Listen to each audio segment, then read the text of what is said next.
Hello, in this video I'm gonna show you how to change the notification tone on POCO C75.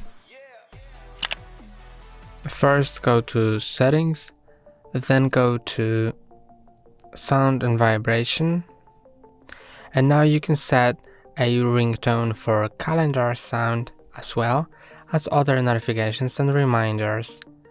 So I'm gonna select the other notifications and reminders, and now I'm gonna go to pre-installed ringtones, but you can also go to local ringtones or download a ringtone from here. I'm gonna choose the pre-installed ringtones, and then you can select which one you want to set. When you click on the name of the ringtone, you'll hear a preview.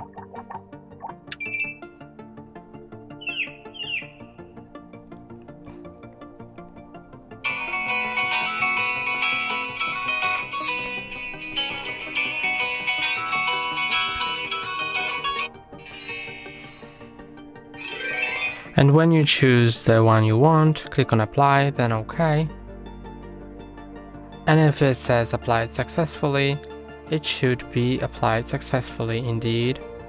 So when you go back to the settings, you should see the name of the new tone here. That's all for today. Don't forget to like and subscribe. See you next time.